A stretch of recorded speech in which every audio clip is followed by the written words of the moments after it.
and thanks for joining us from our studios in Israel. I'm Emmanuel Kadosh here with ILTV's Morning Briefing. For ultra-Orthodox soldiers who got into the Israeli Defense Force, the biggest threat isn't always in combat. It can come from their own communities. Police are investigating a fake letter bomb that was sent to the head of the IDF's Yeshiva Students Department. Mayor Yaakov Rashi's wife called the police and sappers came to his house to investigate the package, but they determined there was no danger. Rashi has been threatened in the past, but the police are saying this is a grave escalation and they're looking for whoever did it.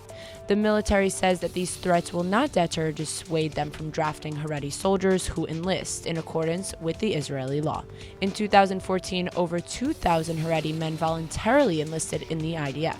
Their community is free of conscription, and many in the ultra-Orthodox world reject the legitimacy of the Zionist state. Occasionally, HAREDI soldiers in their own neighborhood are even attacked by extremists. An Israeli tactical drone has crashed into the Gaza Strip, but the IDF isn't that worried. The Skylark drone plummeted out of the sky in the southern Gaza Strip Monday night, and Hamas says they've recovered the drone from near the Al-Maghazi refugee camp. Despite this, the IDF is playing it cool.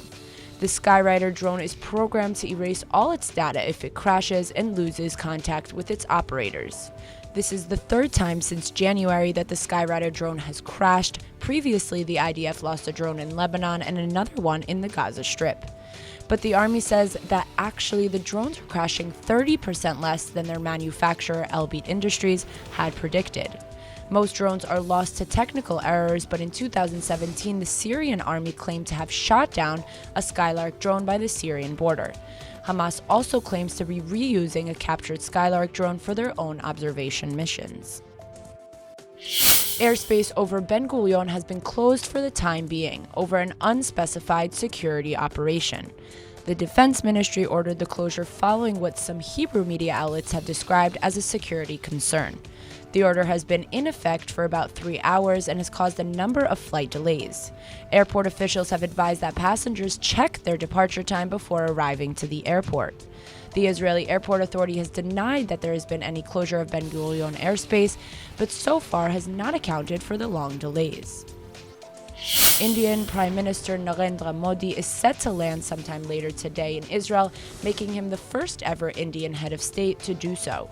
Even though Modi is arriving to strengthen relationship with the Jewish state and to close a $2 billion arms deal, tomorrow he will also host an event to meet with members of the Israeli Indian community. Israel is home to close to 100,000 Jews of Indian descent who immigrated in the late 1940s and early 50s. Unlike many other Jewish diaspora communities, the 3,000-year-old community faced very little discrimination and immigrated to Israel mainly for religious reasons. One Israeli Indian, Elazar Ashtikvel from the city of Ramla, told Times of Israel there's a lot of excitement. Quote, everyone has signed up and everyone is going. Adding, quote, if you looked for Indians in Israel on the 5th, you won't find any. They'll all be at the convention center. In an effort to make good on her claims that she does not lip sync at her performances, Britney Spears showed Tel Aviv last night just how hard she works, regardless of the heat wave that has been drenching Israelis all across the country for the past week. After buzzing through both her hits and less popular sets, Spears made it close to impossible to tell whether the 55,000 fans who came to see her were actually getting to hear her voice or an auto-tuned version. A set of screens showing the pop star dancing away and sliding side to side across the stage steered clear of any close-ups of Spears, and while at some points her voice sounded downright fried, like in her big hit Toxic, at other times she sounded pitch perfect. Thousands of fans who paid upwards of 330 shekels per ticket were just happy to see their childhood pop princess strutting her stuff on the Tel Aviv stage. Crazy to believe it's been 19 years since the international pop star began her career, but it is safe to say she has come a long way from her controversial Hollywood headlines. That's all for now. I'm Emmanuel Kadosh, and see you later with our main daily broadcast from Israel at 2 p.m. Eastern Time.